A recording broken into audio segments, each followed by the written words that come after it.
Assalamualaikum warahmatullahi wabarakatuh. Perkenalkan, nama saya Artika Sari, NIM 192521574, kelas A Farmasi.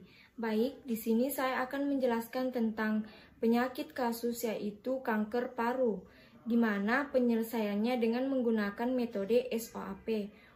Kanker paru.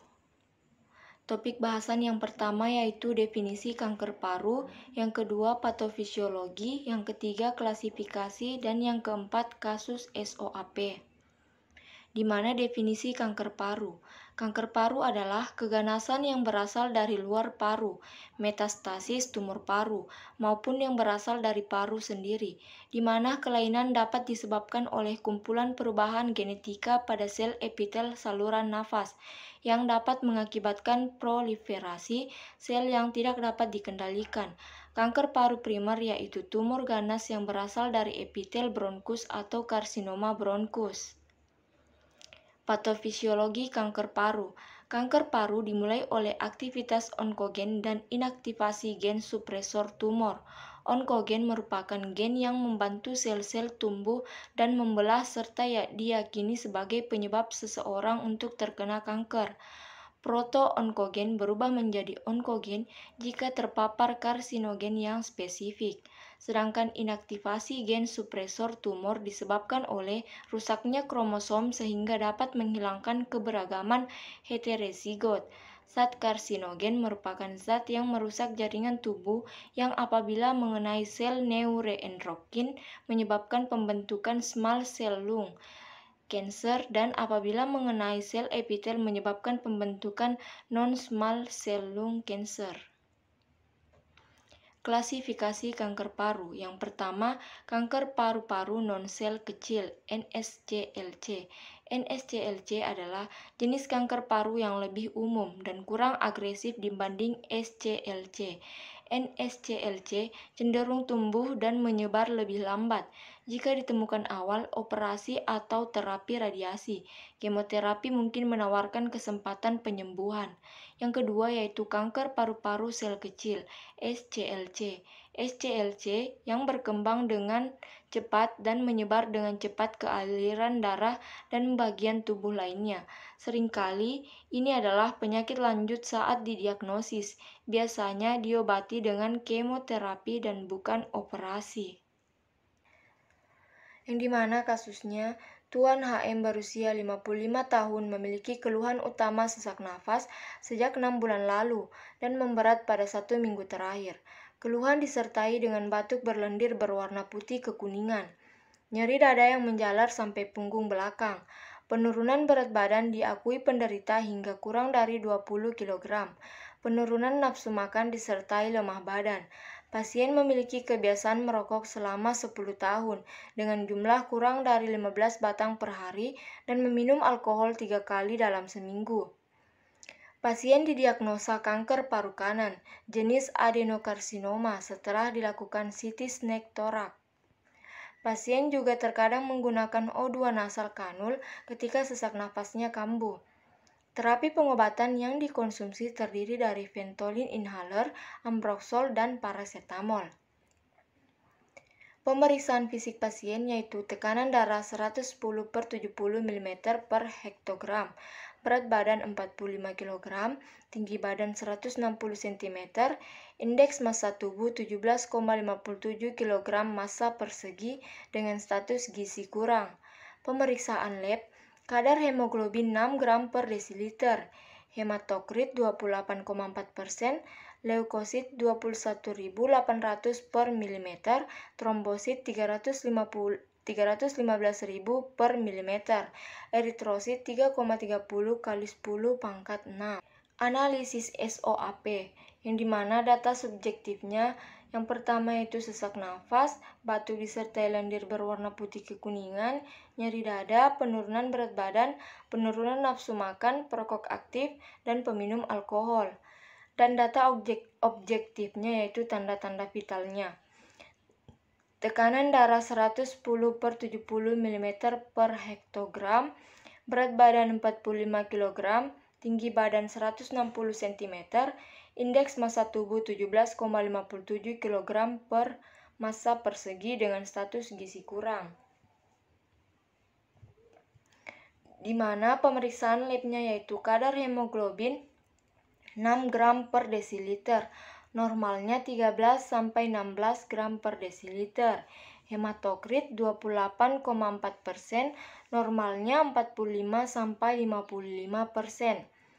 Leukosit 5.000 per milimeter kubik, normal. Trombosit 315.000 mikroliter, normalnya 150.000 sampai 400.000. Eritrosit 4,5 kali 10 pangkat 6 per mikroliter, normalnya 4,5 kali 10 pangkat 6 per mikroliter.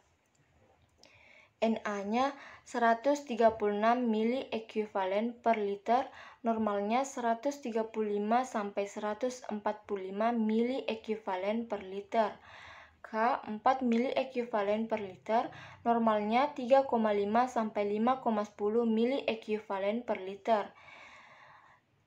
Cl-nya yaitu 99 mili ekuivalen per liter, normalnya 96 sampai 106 mili ekuivalen per liter. Ureum 10 mg per desiliter, normalnya 8 sampai 24 mg desiliter. Saturasi oksigen 92%, normalnya 95%. Yang dimana hasil diagnosa kanker paru kanan jenis adenokarsinoma stadium 4 setelah dilakukan CT scan toraks. Yang dimana asesmennya yaitu terapi dengan menggunakan O2 nasal kanul. Analisisnya alat bantu pernafasan yang diletakkan pada lubang hidung untuk mendukung kebutuhan oksigen pada pasien yang dapat bernafas spontan, tapi membutuhkan dukungan oksigen tambahan, misalnya pada kondisi hipoksia ringan sampai sedang. DRP-nya yaitu tidak ada, rekomendasinya diberikan monitoring ESO, memperburuk perjalanan penyakit hingga menyebabkan mortalitas. Efektivitasnya terapi oksigen dalam pernafasan spontan jika membutuhkan oksigen. Terapi menggunakan Ventolin inhaler. Analisisnya, obat ini bekerja dengan cara merangsang secara selektif reseptor beta-2 adrenergik, terutama pada otot bronkus. DRP-nya yaitu DRP5. Rekomendasi yang diberikan segera konsultasi kepada dokter. Monitoringnya ESO, gangguan tidur atau insomnia, merasa nyeri pada otot, hidung yang meler atau tersumbat, mulut dan tenggorokan terasa kering. Efektivitasnya, obat dengan kandungan salbutamol yang digunakan untuk mengobati penyakit pada saluran pernafasan seperti asma dan penyakit paru obstruktif kronik.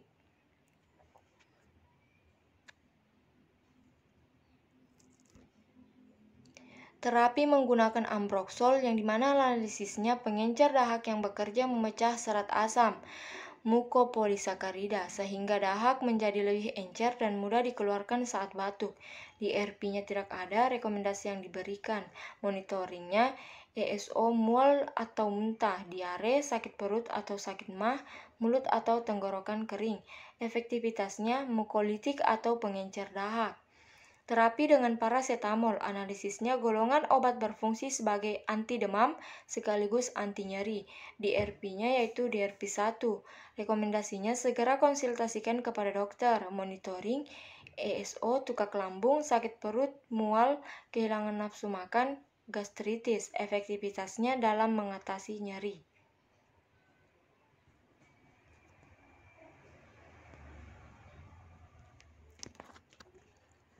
Yang dimana planning yang diberikan yaitu terapi farmakologi.